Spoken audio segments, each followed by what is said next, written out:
Praise Lord. വേഗം വരുന്നവനായ യേശു ക്രിസ്തുവിൻ്റെ നാമത്തിൽ എല്ലാവർക്കും എൻ്റെ സ്നേഹവന്ദനത്തെ അറിയിക്കുന്നു.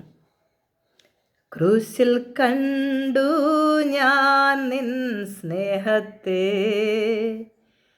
ആഴമാർന്ന നിൻ മഹത്യാഗത്തെ. ക്രൂശിൽ കണ്ടു ഞാൻ നിൻ സ്നേഹത്തെ, ആഴമാർന്ന നിൻ മഹത്യാഗത്തെ. പകരമെന്തു നൽകും ഞാനിനി, ഹൃദയം പൂർണ്ണമായി നൽകുന്നു നാഥനായി. പകരമെന്തു നൽകും ഞാനിനി, ദേശത്തെങ്ങും പോകും സുവിശേഷവുമായി. ഹല്ലേലൂയ. എന്നെ കേൾക്കുന്ന എൻ്റെ വാത്സല്യ സഹോദരങ്ങളെ, കഴിഞ്ഞ 2 ദിവസമായി നമ്മൾ പഠിച്ചുകൊണ്ടിരിക്കുന്നത് നമ്മുടെ കണ്ണ് നമുക്ക് ഇടർച്ച വരുത്തിയാൽ എന്ന വിഷയത്തെക്കുറിച്ചാണ്. ഹല്ലേലൂയ, സ്തോത്രം. അപ്പോൾ നമ്മുടെ ജീവിതത്തിൽ നമുക്ക് പാപം ചെയ്യാതെ എങ്ങനെ ജീവിക്കാം എന്നതിനെക്കുറിച്ചാണ് നമ്മൾ പഠിച്ചുകൊണ്ടിരിക്കുന്നത്. ഹല്ലേലൂയ, സ്തോത്രം. ലൂക്കോസിൻ്റെ സുവിശേഷത്തിലേക്ക് നോക്കുക. ഒരുവൻ എന്നെ അനുഗമിക്കുവാൻ ഇച്ഛിച്ചാൽ, അപ്പോൾ കർത്താവിടെ പറയുന്നത് എന്താണ്? നാൾ തോറും എൻ്റെ ക്രൂശെടുത്ത് എന്നെ അനുഗമിക്കാത്തവൻ എൻ്റെ ശിഷ്യനായിട്ടിരിപ്പാൻ അവന് യോഗ്യതയില്ല. അപ്പോൾ ഒരു ദിവസമല്ല, എല്ലാ ദിവസവും നമ്മെ ക്രൂശിക്കണം. സ്തോത്രം, ഹല്ലേലൂയ. കർത്താവിൻ്റെ ക്രൂശെടുത്ത് ആ കർത്താവിൻ്റെ പിന്നാലെ വരാൻ വിളിച്ചു. ഈ ക്രൂശ് നമ്മൾ ചുമക്കുമ്പോൾ നമുക്ക് ഒത്തിരി ഭാരമില്ലേ? ഒത്തിരി കഷ്ടതയില്ലേ? ഈ കഷ്ടതയും ഈ പ്രയാസവും ഈ ഞെരുക്കവും ഈ ഭാരവും എല്ലാം ചുമന്നുകൊണ്ട് കർത്താവിൻ്റെ പുറകെ ഇറങ്ങിത്തിരിക്കുക. സ്തോത്രം. അപ്പോൾ നമ്മൾ കർത്താവിൻ്റെ സന്നിധിയിൽ ഒരു തീരുമാനമെടുത്താൽ ആ തീരുമാനത്തിൽ അവസാനം വരെ ഉറച്ചു നിൽക്കണമെങ്കിൽ ഓരോ ദിവസവും അപ്പച്ചൻ്റെ ക്രൂശെടുത്ത് പിന്നാലെ പോകണം. അപ്പം നാൾ തോറും ഓരോ ദിവസവും ദൈവത്തിൻ്റെ ക്രൂശെടുത്ത് അനുഗമിക്കണം. അങ്ങനെ ചെയ്യാത്തവന് ശിഷ്യനായിട്ടിരിക്കാൻ കഴിയത്തില്ല. അപ്പോൾ ഇതിലൂടെ കടന്നു പോകണമെങ്കിൽ നമ്മൾ എങ്ങനെ ആയിരിക്കണം? ഇന്ന് പകൽക്കാലം ഞാൻ ചിന്തിക്കുകയായിരുന്നു, കർത്താവേ, ഞാൻ വിചാരിച്ചത്, ഞാൻ യേശുവിനെ അറിഞ്ഞു, ഞാനൊരു ഹിന്ദുവായി ജനിച്ചു, ഒരു മന്ത്രവാദിയുടെ കൊച്ചുമകളും ഒരു ജ്യോത്സ്യയുടെ മരുമകളുമായി ജനിച്ചു. ഞാൻ യേശുവിനെ അറിഞ്ഞു. സ്നാനപ്പെട്ട് കഴിയുമ്പോൾ എൻ്റെ പ്രശ്നങ്ങളെല്ലാം തീരുമെന്ന് ഞാൻ കരുതി. എന്നാൽ എൻ്റെ പ്രശ്നങ്ങളൊന്നും തീരുകയല്ല ചെയ്തത്. എൻ്റെ ജീവിതത്തിൽ പ്രശ്നങ്ങൾ വർദ്ധിക്കുകയാണ് ചെയ്തത്. എന്തുകൊണ്ടെന്നറിയാമോ? കർത്താവിൻ്റെ ക്രൂശെടുത്ത് പിന്നാലെ പോകുമ്പോൾ പ്രശ്നങ്ങളുണ്ടാവും, പ്രതികൂലങ്ങളും പ്രയാസങ്ങളും എല്ലാം ഉണ്ടാവും. നമുക്ക് തിരുവചനത്തിൽ നിന്ന് ചിന്തിക്കാം. സ്തോത്രം, ഹല്ലേലൂയ. അവണ്ണം നിങ്ങളും പാപസംബന്ധമായി മരിച്ചു എന്നും ക്രിസ്തു യേശുവിനായി ജീവിക്കുന്നവരെന്നും നിങ്ങളെ തന്നെ എണ്ണുവിൻ. ഇത് പറയുന്നത് വീണ്ടും ജനനം പ്രാപിച്ച വ്യക്തികളോടാണ് ഇത് പറയുന്നത്. അപ്പോൾ എന്തുകൊണ്ടാണ് ഈ വീണ്ടും ജനനം പ്രാപിച്ചവരോട് ഇത് പറയേണ്ട കാര്യമുണ്ടോ? അപ്പോൾ നിങ്ങൾ പിന്നെയും പറയണമെന്നാണ്. കാരണം പാപസംബന്ധമായി മരിച്ചവരെന്നും ക്രിസ്തു യേശുവിൽ ക്രിസ്തു യേശുവിന് വേണ്ടി നിങ്ങൾ ജീവിക്കുന്നെന്ന് എണ്ണുവിൻ. സ്തോത്രം, ഹല്ലേലൂയ. അപ്പോൾ വീണ്ടും ജനനം പ്രാപിച്ചവരോടാണ് ഈ ലൂക്കോസും പൗലോസും പത്രോസും ഒക്കെ പിന്നെയും ലേഖനങ്ങളിലൂടെ പറയുന്നത്. അപ്പോൾ ഞാൻ എന്നോട് ഓരോ ദിവസവും പറയണം, ഞാൻ എൻ്റെ കർത്താവിനുള്ളവളാണ്. പാപം എന്നെ പ്രലോഭിപ്പിക്കുവാൻ വരുമ്പോൾ നമ്മൾ പറയണം, അയ്യോ എനിക്ക് പ്രലോഭനം ഉണ്ടാകരുതേ എന്ന്. അവൻ്റെ ജോലി അതുതന്നെയാണ്. അപ്പോൾ ഞാൻ എന്നോട് പറയണം, ഞാൻ മരിച്ചവനാണ് കർത്താവിന് വേണ്ടി. അതുകൊണ്ട് എനിക്ക് ഈ പാപം ചെയ്യാൻ ഇനി കഴിയത്തില്ല. അപ്പം മരിച്ചവനുള്ള ഒരു പ്രത്യേകത എന്ന് വെച്ചാൽ അവൻ പ്രതികരിക്കത്തില്ല. അത് നിങ്ങൾക്കറിയാമോ? ഒരു ശവശരീരത്തെ നോക്കി എന്തെങ്കിലും പറഞ്ഞാൽ എത്ര സ്നേഹമുള്ള വ്യക്തിയാണെങ്കിലും മരിച്ച ചെന്ന് സംസാരിക്കുമ്പോൾ ആ ജഡ സംസാരിക്കാറുണ്ടോ? ഇല്ല. കാരണം എന്തെന്ന് ചോദിച്ചാൽ മരിച്ചവൻ പ്രതികരിക്കത്തില്ല. നമ്മൾ കർത്താവിന് വേണ്ടി നമ്മുടെ ഈ ശരീരത്തെ മരിപ്പിക്കണം. പിന്നെ എന്ത് കണ്ടാലും അതിനെ ആ പ്രലോഭനങ്ങൾക്ക് നമ്മളെ അധീനരാക്കുവാൻ കഴിയുകയില്ല. സ്തോത്രം, ഹല്ലേലൂയ. അതുകൊണ്ട് എൻ്റെ കണ്ണുകളുമായി ഞാൻ എൻ്റെ കർത്താവിനോട് നിയമം ചെയ്തിട്ടുണ്ട്, ഞാൻ ഇനി പാപം ചെയ്യത്തില്ല എന്ന്. സ്തോത്രം, ഹല്ലേലൂയ.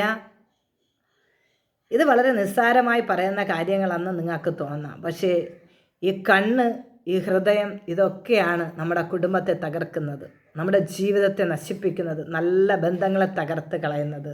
ഹല്ലേലൂയ, സ്തോത്രം. അപ്പോൾ പിശാച് കയറി വരുമ്പോൾ, പ്രലോഭനം വരുമ്പോൾ പിന്നെയും പിടിച്ച് ഒന്നുകൂടെ ക്രൂശിക്കണം. സ്തോത്രം, ഹല്ലേലൂയ. പിന്നെയും നമ്മളെ ക്രൂശിച്ചു കൊണ്ടേയിരിക്കണം. അപ്പോൾ എൻ്റെ ക്രിസ്തീയ ജീവിതത്തിൽ എന്നെ തകർക്കുവാനും പാപത്തിലേക്ക് കൊണ്ടുപോകാനും എന്നിൽ വാഴുവാനും വരുന്ന പാപത്തിൻ്റെ അന്ധകാര ശക്തികൾക്ക് ഞാൻ ഒരിക്കലും കീഴ്പ്പെടരുത് എന്നത് കൽപ്പനയാണ്. അത് കർത്താവിൻ്റെ കൽപ്പനയാണ്. അപ്പോൾ എൻ്റെ ജീവിതത്തിൽ എന്തെല്ലാം പ്രലോഭനങ്ങൾ ഓരോ ദിവസവും കടന്നു വരാറുണ്ട്. എന്തുകൊണ്ടാണ് ഒരു ദൈവ പൈതൽ ആ പ്രലോഭനങ്ങൾ വീഴാത്തെന്ന് ചോദിച്ചാൽ ഞാൻ ആരെന്ന് ഞാൻ അറിയുന്നു. സ്തോത്രം. അതുകൊണ്ടാണ് എനിക്കറിയാം ഞാൻ ആരാണെന്ന്. ദുർനടപ്പ്, അശുദ്ധി, അതിരാഗം, ദുർമോഹം, വിഗ്രഹാരാധന, അത്യാഗ്രഹം എന്നിങ്ങനെ ഭൂമിയിലുള്ള നിങ്ങളുടെ അവയവങ്ങളെ മരിപ്പിപ്പിൻ. അപ്പോൾ ഇതൊന്നും എനിക്ക് ചെയ്യാൻ പാടില്ല. സ്തോത്രം, ഹല്ലേലൂയ. അപ്പോൾ നിങ്ങളുടെ അവയവങ്ങളെല്ലാം മരിച്ചു, ഇനി നിങ്ങൾ വിഷമിക്കേണ്ട എന്നല്ല, ഇത് മരിപ്പിപ്പിൻ എന്ന് വെച്ചാൽ ഇത് പിന്നെയും കയറി വരും. അങ്ങനെ വരുമ്പോൾ ഇതിനെ മരിപ്പിക്കണം എന്നതാണ് അതിൻ്റെ അർത്ഥം. ഹല്ലേലൂയ, സ്തോത്രം. എന്തെന്ന് വെച്ചാൽ നമ്മൾ മുമ്പ് ഒത്തിരി ഈ ജഡത്തിൻ്റെ ഇഷ്ടങ്ങൾ ചെയ്ത് അനുസരിച്ച് നമ്മൾ ജീവിച്ചതാണ്. അതുകൊണ്ട് പിന്നെയും ഇതുപോലെ നമ്മുടെ ജീവിതത്തിലേക്ക് പാപം കയറി വരാം. അങ്ങനെ വരുമ്പോൾ ഇതിനെ പിന്നെയും നമ്മൾ അതിനകത്ത് വീണ് പോകാനുള്ള സാധ്യത ഉള്ളത് കൊണ്ടാണ് ഓരോ ദിവസവും ഇതിനെ മരിപ്പിക്കണമെന്ന് പറയും നമ്മുടെ ജഡത്തെ. സ്തോത്രം, ഹല്ലേലൂയ, സ്തോത്രം.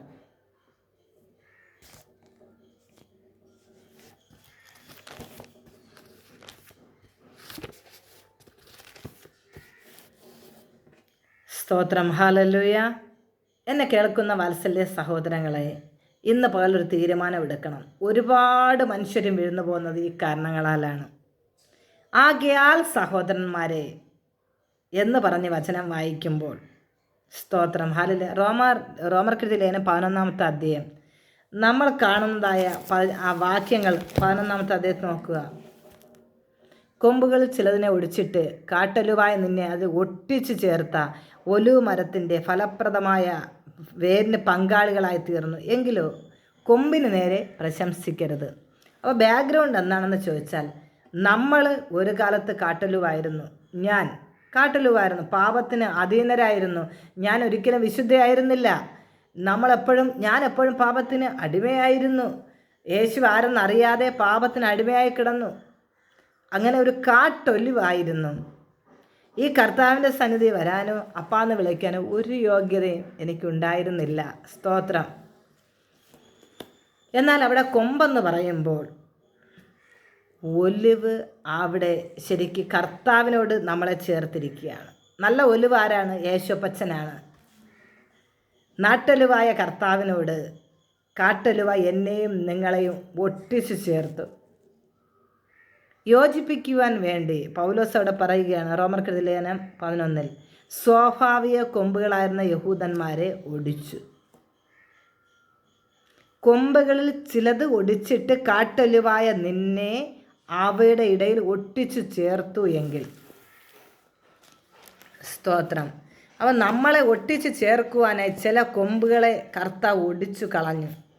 എന്തുകൊണ്ട് ആ ഒടിച്ചു കളഞ്ഞത് താഴോട്ട് വായിച്ചു വരുമ്പോൾ, എന്നാൽ എന്നെ ഒട്ടിക്കേണ്ടതിന് ആ കൊമ്പിനെ ഒടിച്ചു. സ്തോത്രം, ഹല്ലേലൂയ.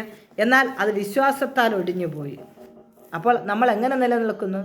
വിശ്വാസത്താൽ നിലനിൽക്കുന്നു. സ്തോത്രം. അപ്പോൾ യഹൂദന്മാരെ ദൈവം എന്തിനാണ് ഉപേക്ഷിച്ച് കളഞ്ഞത്?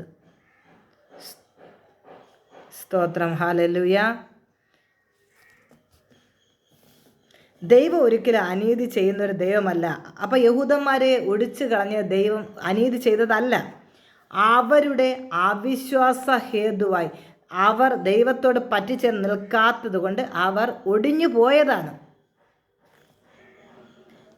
അല്ലാതെ അവർക്ക് ഇതിനോട് ചേർന്ന് നിൽക്കാനുള്ള ഒരു മനസ്സ് ഇല്ലാത്തത് കൊണ്ട് ദൈവം ഒടിച്ചെന്ന് വിചാരിക്കുക.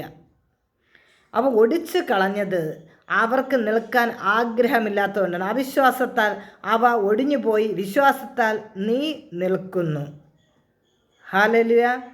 തെളിവായത് ഭയപ്പെടുക. സ്വാഭാവിക കൊമ്പുകളെ ദൈവം ആദരിക്കാതെ പോയെങ്കിൽ നിന്നെയും ആദരിക്കാതെ വന്നേക്കും. ആകയാൽ ദൈവത്തിൻ്റെ ദയയും ഖണ്ഡിതവും കാണുക. വീണവരിൽ ദൈവത്തിൻ്റെ ഖണ്ഡിതവും നിന്നിലെ നീ ദയയിൽ നിലനിന്നാൽ ദയയും തന്നെ, അല്ലെങ്കിൽ നീയും ഛേദിക്കപ്പെടും. അവിശ്വാസത്തിൽ നിലനിൽക്കാഞ്ഞാൽ അവരെയും കൂടെ ഒട്ടിക്കും. അവരെ വീണ്ടും ഒട്ടിപ്പാൻ ദൈവശക്തനല്ലോ. സ്തോത്രം. ഹല്ലേലൂയ. എന്നെ കേൾക്കുന്ന സഹോദരങ്ങളെ, കാട്ടലുവായ നമ്മെ ദൈവം നാട്ടിലൂടെ ചേർത്ത് ഒട്ടിച്ചു ചേർത്തു. ഇന്ന് പകൽ നമുക്ക് ആ കൊമ്പിനോട് ചേർന്ന് നിന്നാൽ നമുക്ക് ഉറപ്പായി നല്ല ഫലം കായ്ക്കുവാനേ കഴിയും. ആ കൊമ്പിന് സ്വയം ഒന്നും ചെയ്യാൻ കഴിയത്തില്ല. അവൻ്റെ ജീവരസം ഉണ്ടാകുന്നത് ഒലിവിൽ നിന്നാണ്. നമ്മൾ മുന്തിരിച്ചെടിയെ നോക്കിയേ, ആ കൊമ്പിന് സ്വന്തമായിട്ടൊന്നും ചെയ്യാൻ കഴിയുന്നില്ല. മുന്തിരിയിൽ നിന്നാണ് കൊമ്പെല്ലാം സ്വീകരിക്കുന്നത്. എന്നാൽ മുന്തിരിയിൽ നിന്ന് കൊമ്പ് സ്വീകരിക്കാതിരുന്ന സ്വാഭാവികമായിട്ട് അത് ഒടിഞ്ഞു പോകും, നശിച്ചു പോകും. ഹല്ലേലൂയ. സ്തോത്രം. ഇന്ന് പകൽക്കാലം ഈ തിരുവചനങ്ങളെ നിങ്ങൾ കേൾക്കുമ്പോൾ അവിശ്വാസത്താൽ യഹൂദന്മാർ നഷ്ടപ്പെട്ടപ്പോൾ അതിന് പകരം വിശ്വാസത്തോ നമ്മളെ ചേർത്തു. ഇന്ന് പകൽക്കാലം ഒന്ന് തിരിച്ചറിയുക. നമ്മളെ കണ്ണുകളെ ഒന്നുകൂടെ ഒരാണി കൂടെ വെച്ചടിച്ച് ദൈവത്തോട് ചേർത്ത് വയ്ക്കുക. പാപം ചെയ്യാതെ ജീവിക്കുക. സന്തോഷത്തോടെ സമാധാനത്തോടെ ജീവിക്കുവാൻ കർത്താവ് സഹായിക്കട്ടെ. സ്തോത്രം. ഹല്ലേലൂയ.